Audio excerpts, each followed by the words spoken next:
आकर्षण के नियम, लॉ ऑफ अट्रैक्शन।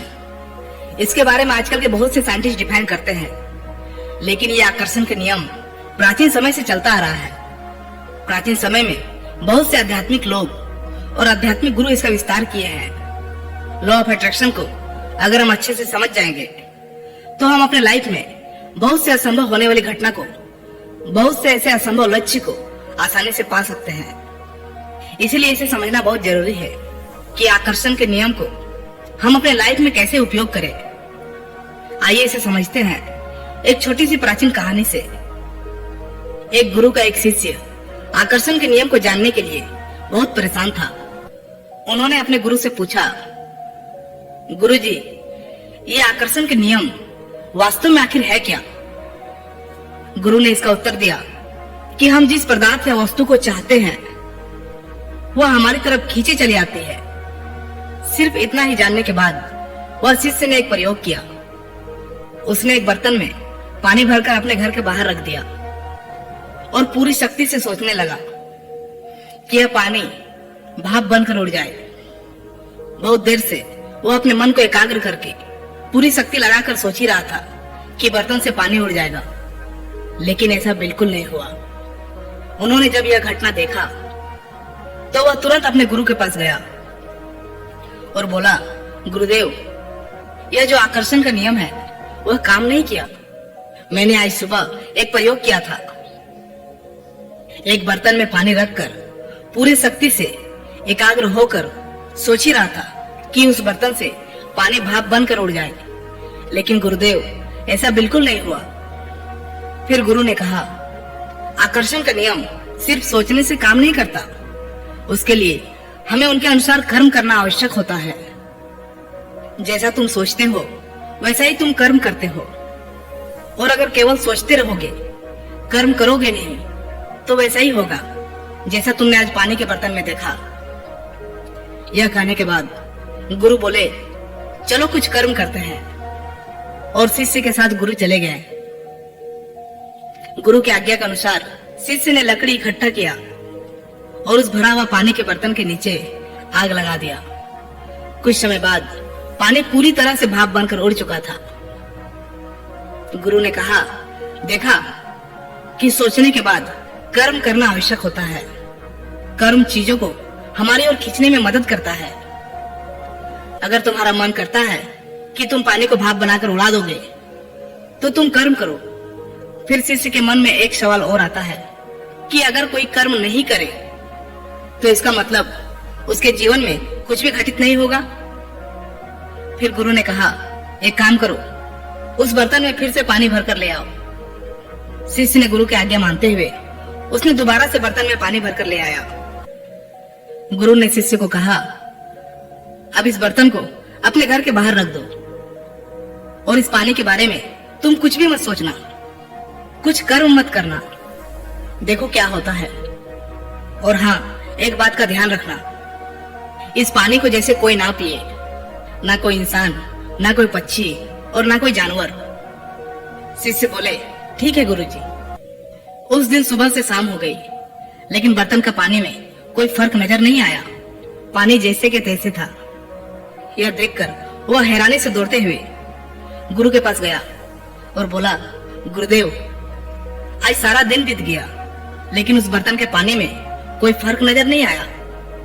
यह सुनकर गुरुजी मुस्कुराए और बोले, कुछ दिन बीतने के बाद तुम दोबारा आना, लेकिन याद रहे, उस बर्तन के पानी के बारे में कुछ भी नहीं सोचना है। फिर दूसरे दिन शिष्य ने देखा कि बर्तन के पानी में कोई बदलाव नहीं है। बर्तन की पानी का आयतन लगभग उतना ही था, सिर्फ थोड़ी सी नाम मात्र का कम दिख रहा था। इसी तरह समय बीतते गया। ठीक 7 दिन बीतने के बाद उस बर्तन का पानी पूरा खाली हो गया। यह देखकर शिष्य आश्चर्य हो गया और दौड़ते हुए गुरुजी के पास गया। बोला, गुरुदेव, उस बर्तन का पानी शायद कोई पशु या पक्षी पी गया है। बर्तन बिल्कुल खाली हो गया है। गुरु ने कहा, किसी ने उस बर्तन को खाली नहीं किया। तुम्हारे चाहने या ना चाहने से इस पानी को भाप बनने या जमने से कोई रोक नहीं सकता। यही ब्रह्मांड का नियम है और यह स्वाभाविक रूप से चलेगा। लेकिन हाँ, अगर तुम कर्म करो तो यह हो सकता है कि जिस पानी को उड़ने में 7 दिन लगे, वो क्रिया कुछ ही क्षणों में संपूर्ण किया जा सकता है। फिर शिष्य के दिमाग में एक सवाल और आया। उन्होंने पूछा, गुरुदेव, जो लोग कर्म करते हैं या चाहते हैं, क्या उन्हें वो हमेशा मिलता है? गुरु ने कहा, नहीं, हमेशा चाही गई चीज हमारे अनुसार नहीं मिलती। शिष्य ने कहा, आखिर ऐसा क्यों गुरुदेव? हम जो चाहते हैं उस चीज को पाने के लिए हम कर्म भी करते हैं, फिर भी वो हमें क्यों नहीं मिलती? तो इससे आकर्षण का नियम झूठा साबित नहीं हो जाएगा? फिर गुरु ने कहा, नहीं, ऐसा नहीं है। हमारी सोच के प्रति समर्पण के कारण ऐसा होता है। अगर हमारी सोच पवित्र नहीं है, अगर हमारे विचार अच्छे नहीं हैं, तो कर्म करके भी हम उसे पा नहीं सकते जो हम चाहते हैं। फिर शिष्य ने कहा, गुरुदेव, मैं कुछ समझा नहीं। गुरु ने कहा, इस बर्तन पर दोबारा से पानी भरकर ले आओ। शिष्य के पानी लाने के बाद दोनों शिष्य और गुरु एक गुफा के पास चले गए। गुरु ने शिष्य से फिर कहा कि तुम्हें इस गुफा के अंदर जाना पड़ेगा। क्या अभी तुम्हें तुम्हारे सवालों का जवाब चाहिए? शिष्य बोले, हाँ गुरुजी। फिर गुरु ने कहा, तुम्हें इस गुफा में सीधे अंदर जाना है और उतना अंदर जाना है जब तक कि तुम्हें ठंड ना लगने लगे। गुफा के अंतिम छोर पर बहुत ठंड से यह पानी वहां जाकर जम जाएगा और वहां बर्फ बन जाएगा। क्या तुम्हें अभी भी अपने सवालों का जवाब चाहिए? शिष्य ने कहा, हाँ गुरुदेव। फिर गुरु बोले, याद रहे, तुम्हें इस गुफा से ठीक 2 दिन बाद वापस आना है। 2 दिन बाद यह पानी बर्फ में बदल जाएगा और तुम्हें इस बर्तन में जमा हुआ बर्फ को लेकर आना है। शिष्य गुरु की आज्ञा मानकर गुफा के अंदर चले गए। गुफा के अंदर जाते जाते उसे एक जगह ऐसा मिला जहाँ अत्यधिक ठंड थी, लेकिन वहां पानी नहीं था। शिष्य ने सोचा, क्यों ना यहीं पर बैठ जाए। 2 दिन में बर्तन का पानी आसानी से बर्फ बन जाएगा। गुफा का वातावरण ऐसा था कि उसे प्यास लग रही थी। कुछ देर बिताने के बाद उससे और रहा नहीं गया। उसने इधर उधर देखा, लेकिन कहीं भी उसे पानी नहीं मिला। फिर उसने सोचा, क्यों ना मैं थोड़ा सा पानी इसी बर्तन से ही पी लूं, और वैसे भी ये तो बर्फ बन जाएगा, तो इससे पानी का लेवल भी पता नहीं चलेगा। यह सोचकर वह उस बर्तन से थोड़ा पानी पी गया। प्यास इतनी लगी थी कि उसकी प्यास नहीं बुझी। कुछ समय और बिताने के बाद उनकी प्यास और बढ़ गई थी, लेकिन पानी में बर्फ की मात्रा बढ़ने लगी और वह सोचा, गुफा के थोड़ी बाहर गर्मी है, वहां जाकर बर्फ पिघलाकर थोड़ा और पानी पी लूंगा। और वैसे भी गुरु ने सिर्फ बर्फ लाने को कहा है, मैं बर्तन में थोड़ी सी बर्फ लेकर चला जाऊंगा। और इस तरह करके उन्होंने थोड़ा थोड़ा पानी पी लिया। बार बार पीते पीते एक दिन बीत गए और बर्तन का पानी आधा हो चुका था। ठीक दूसरे दिन उन्हें प्यास इतनी जोर से लगी थी कि उन्होंने बर्तन का पूरा पानी पी गया।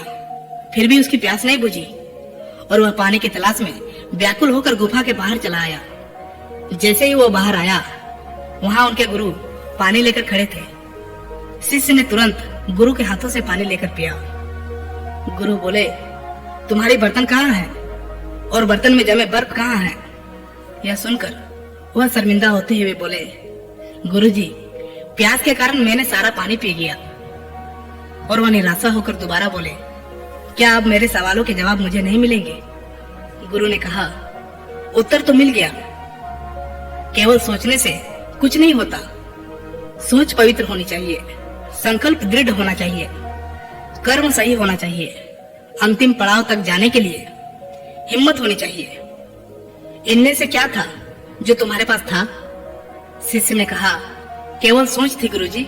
गुरु ने फिर कहा, अंतिम समय में तुम्हारी सोच भी तुम्हारे साथ नहीं रहती। क्या तुम जब गुफा से बाहर भागे तब भी तुम्हारी सोच बर्फ जमाने की थी? तब शिष्य बोले, नहीं गुरुजी। गुरु बोले, जब कुछ भी सही नहीं था तो जो तुम चाहते हो वह तुम्हारी तरफ कैसे आकर्षित हो सकती है?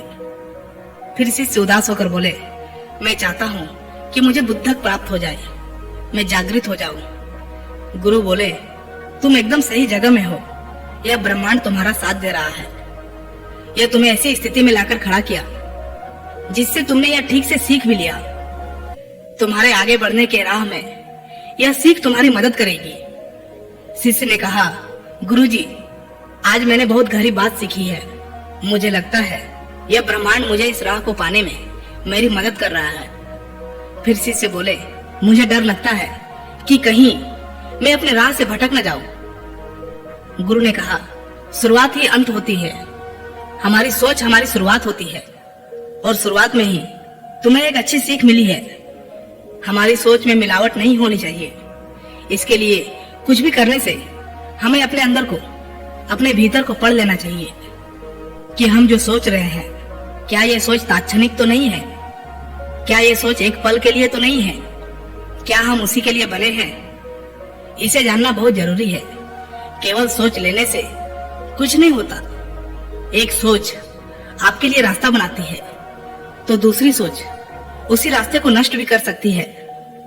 इसीलिए हमारे मन में दृढ़ता और स्थिरता बहुत जरूरी है।